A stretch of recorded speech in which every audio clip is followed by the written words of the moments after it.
Good morning po sa inyong lahat. So ano pong pag-uusapan natin ngayon? Marami po tayong balita-balita, no? Na si Luis Pantera Neri ay nawalan na din ng gana na labanan si Cuatro Alas Casimero. Pag napaliwatan sila kay Cuatro Alas. What? Oh, totoo kaya? What the fuck? Mukhang sila ata ang napaliw kay Cuatro Alas Casimero. Ano bang problema kung di ilabanan niya? Ano bang problema kung di labanan nila si Cuatro Alas Casimero? Wala namang problema di ba? Anyway, nakakatawa.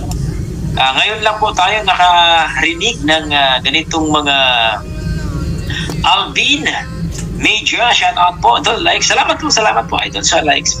Ngayon lang po tayo nakarinig at nakasagap ng balita po mga idol na talaga naman pong may ganun palang sistema, no? Pag mahina ang kalaban mo, ayaw mong labanan. Pag malakas naman na yung kalaban, ayaw mo ring labanan. So medyo natatawa tayo, medyo mukhang nonsense ng mga idol, di ba? So parang bata lang. Kahit na-insulto ka na, kahit napagsabihan ka ng hindi maganda.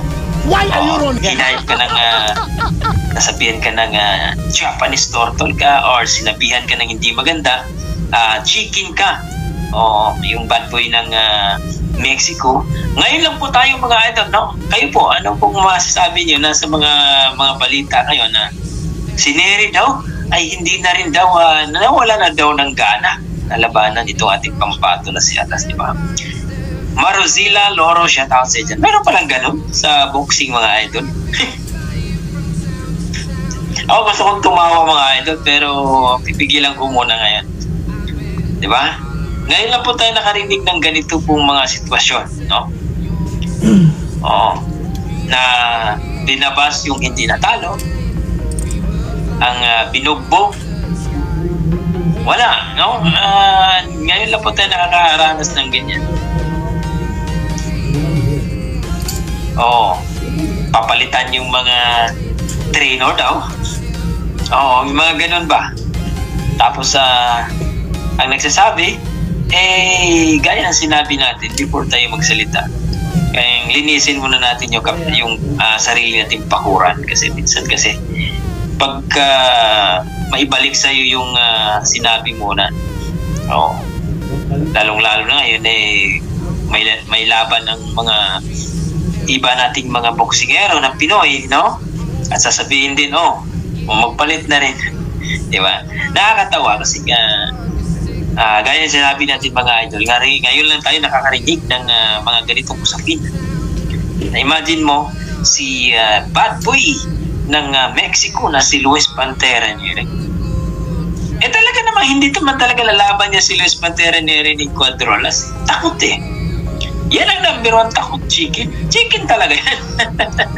Bakit ka mo mga idol? Bibigyan ko kayo ng isang halimbawa mga idol. Risky po kasi si Cuatro Alas Casimero. Although, nandun yung tinatawag nating hype ni Chap Casimero. Pero risky kalaban si Alas. Sa mga hindi po ako nakaintindi na ito po si Luis Pantera Neri, nakaranking na po yan sa WBC. Although number 2 siya sa WBO, pero hindi niya pipiliin ang WBO. Kasi nga, nag-aantay na lang yan sila kung lalayas yung mga champion yan sa super bantamweight na kasi mayroong undisputed kung hindi nga mapospon. May mga kumaalingaw-ngaw na naman ng mga balita na Naoya Inoue mukhang may plano na naman i-postpone. Nako, take note po mga idol na umuwi na po sa bansang Pilipinas ang ating isa sa ating kampiyon, no?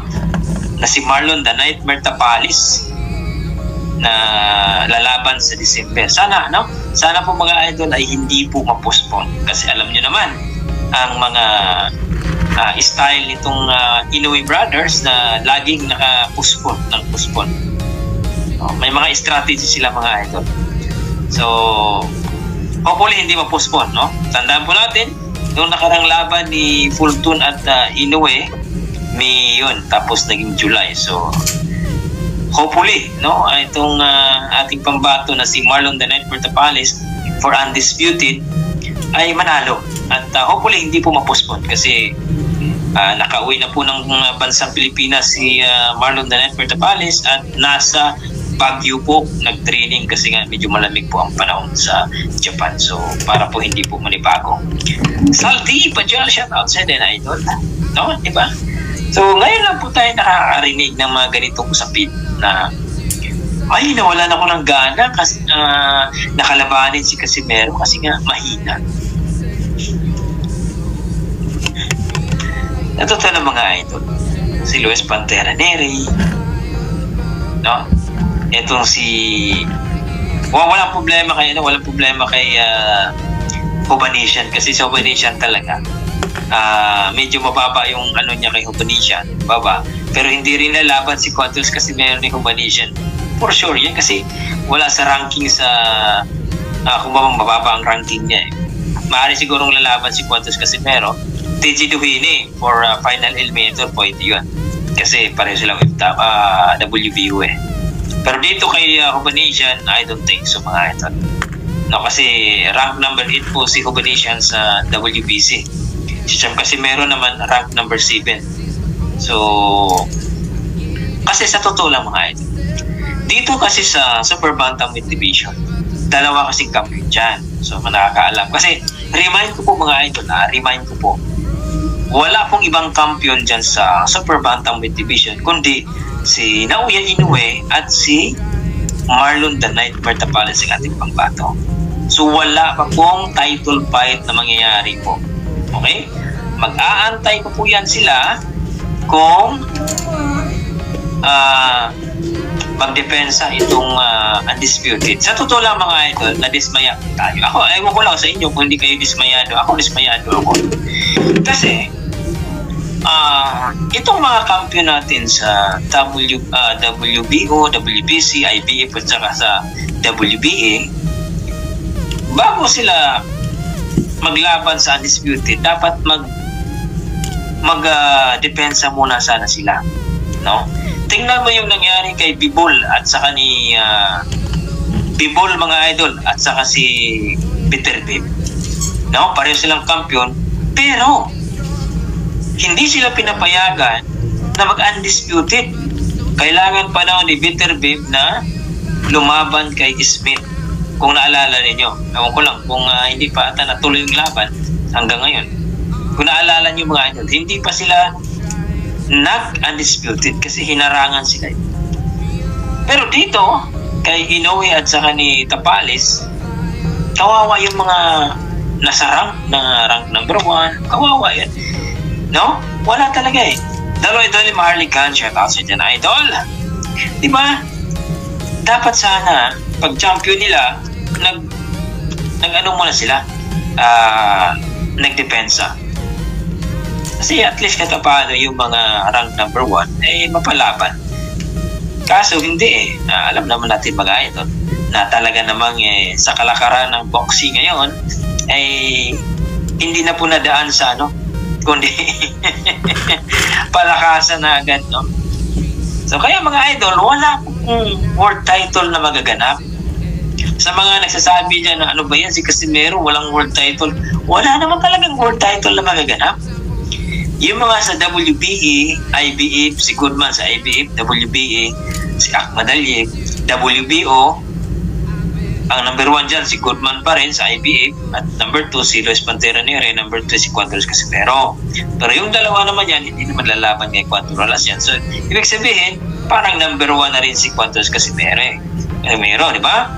So, nag-aantay lang yan sila kung kailan aalis yung kampiyon, kung sinong mananalo sa Tapales versus Inoue for undisputed sa December 26. Kung matuloy ito mga idol ha, kasi gaya ng sinabi natin, mayroong mga humors na i-cancel na naman.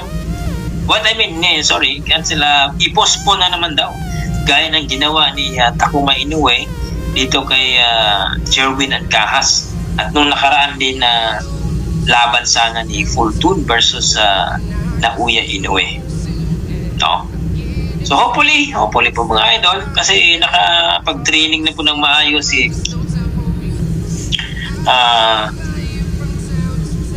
The Nightmare Tapalis po mga idol, si Marlon. So, hopefully, ating kampiyon sa WBE at IBF. Hopefully, yung mga idol na hindi po makancel ha. Baka mamaya, mayroon naman tayo nasagap na report na o balita na, oy, kanselado na po. Mahirap naman pong ganon. No? Diba? So, balik po tayo sa ating topic mga idol. Sports. Yung mga sinasabi ni Neri na nawalan din siya ng gana ni Cuadros Casimero. Who cares? Anong pakialam ni Casimero? No, wala po. Wala po pakialam si Casimero kung hindi sila laban. Kasi unang-una, nakalinya na yan si Cuadros. For world champion na yan. Kung aakyat itong sina Uya Inoue. Kung hindi sila labanan ha. Kasi hindi natin alam. Baka pipiliin si Cuadros kasi may hype nga sila. Kahit ako naman ang kampiyon, hindi ko pipiliin yung mga kalabanin ko lang si Goodman. Walang hype kami. Kalabanin ko lang si Ahmad Ali. Walang hype. Italong siya eh. Diba? Tinalo na siya ni Tapalis. So, sinong pipiliin ko eh? Of course, si Casimero. Kung si Neri pang pipiliin ko, wala din masyadong hype. Kasi si Casimero nga ngayon ang pinag-uusapan. Whether or malakas si Casimero o hindi, eh mayroong hype. At unang-una, kung malakas si Casimero, matakot ka. Pero pag mahina, ay labanan mo, patunayan mo. Eh, easy fight na lang para sa iyo. Kung si Inoue ang, di ba? Easy fight na lang kay Inoue kasi mahina pala si Casimero. Ang tanong, totoo nga bang mahina si Cuadros? Baka naman. Dahil sa lakas, tandaan po natin, 3 na po ang kinalaban ni Cuadros dito sa Super Bantamweight Division. Una kay Akaho, Pilipos at si Ogoni. 3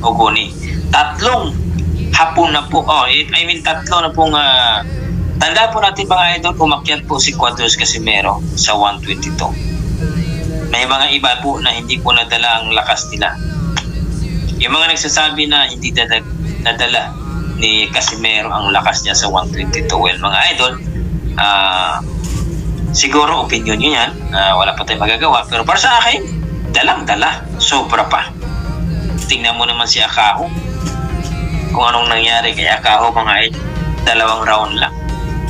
Ogoni, Pilipos.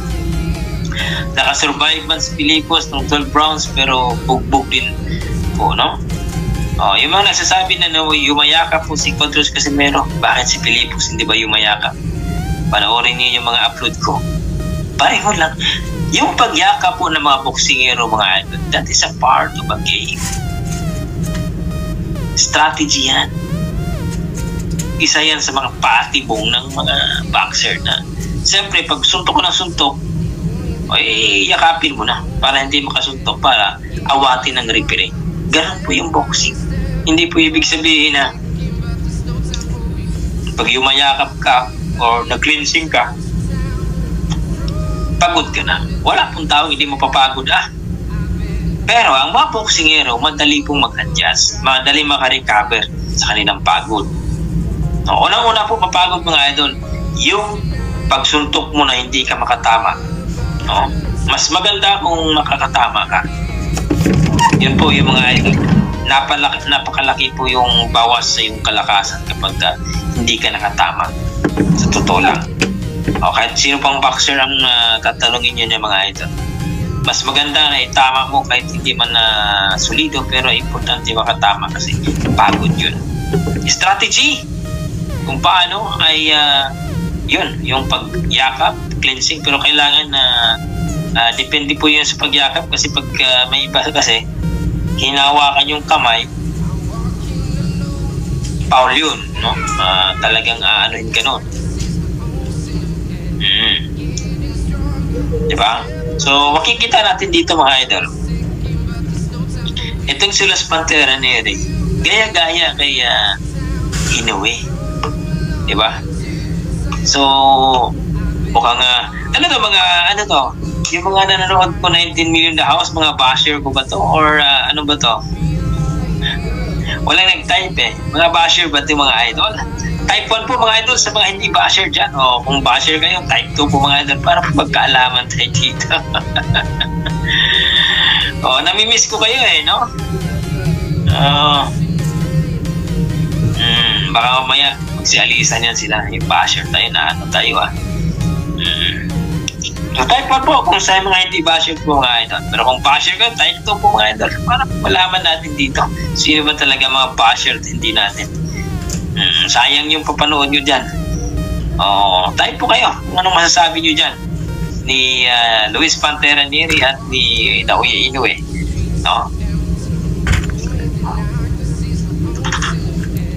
Yan, sabi ni Efren Mendoza, yung ganawa ni Marlon Tapales dumiretso siya kay Inoue is somewhat we can call a shortcut method. Dapat sana idol nagdipin muna siya para masubukan kung karapat dapat ba siya talaga.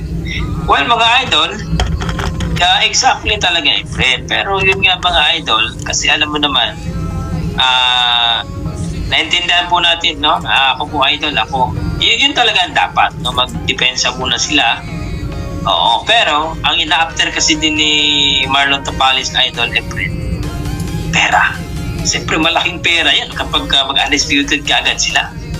Pero yun nga idol, dapat talaga mag-depensa muna sila. Kawawa kasi yung nasa ranking eh, no?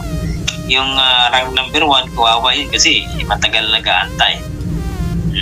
Depende kasi yan sa handler. Kung lalong-lalo na nagmamadali po si Lolo Aro, di lalong-lalo na si Tapales po ang mga kalaban. So parang okay na. Magtatawaran na lang yan sa kung magkanong offer kay Tapales. Pero kung 1 million lang, limpyo na, malinis ng 1 million ni Tapales, logis Tapales. 2 million. Malinis na okay na yun. Totoo yun, Efren Mendoza, dapat talaga magdepensa. Kaso